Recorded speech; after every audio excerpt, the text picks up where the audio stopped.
Springtime is all about flowers, and the best flower of all?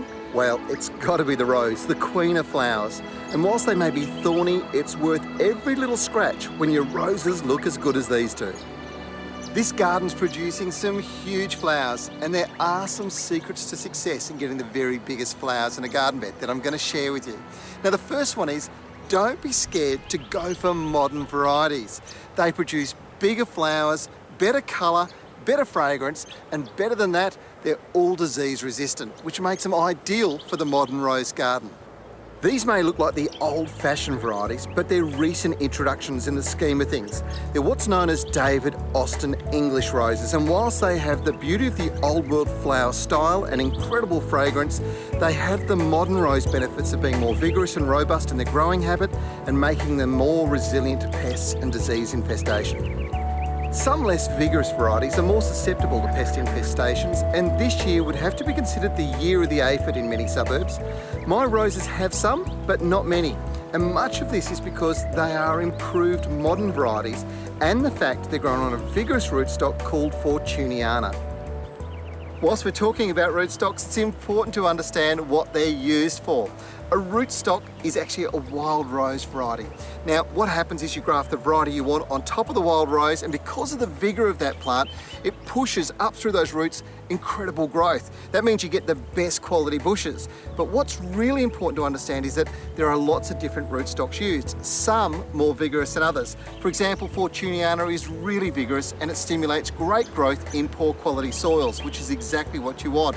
But you don't want this. You see down here, we've got a sucker emerging. Now that's actually growing out of the rootstock. This is going to take over the existing bush and smother it completely out. You have to get rid of the wild rose. The way you do it, well, you don't do it with secateurs. You do it by grabbing it and just pulling it away at the base.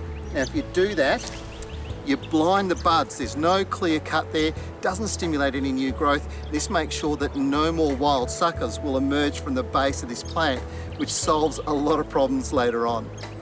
Another issue is location. These roses are growing in full sun and they're robust and very strong. These over here get a little more shade and they're noticeably smaller and much more susceptible to pest and disease infestation. To ensure that you get the very best result out of highly productive plants like roses, you have to make sure you invest in the most important area, and that is the soil.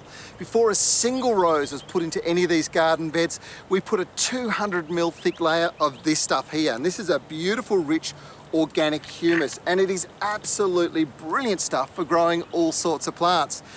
Now, what we did after that was we put a 150 ml layer on top of the 200 ml layer of a coarse, chunky mulch. The combination of the two provide the perfect platform for growing roses. And then we planted into it and got amazing results. Mulching your soil is not all about shading it and reducing evaporation. You know, what it's really about is improving your soil's health and the profile of the soil. You see, if you do apply it and it breaks down on a regular basis, you'll find your soil's black, rich, and full of worms and other microbes. They're a great indicator of the soil's health. Last but not least, if you want amazing roses all growing season, pick them. Keep cutting big bunches every day if necessary. Don't let seed heads or hips develop. They're going to suck up the energy and reduce the amount of flower that your bushes produce. And when you pick a stunning bunch of flowers like this and you take them inside and give them to the little lady, you've got to be in the good books every single time.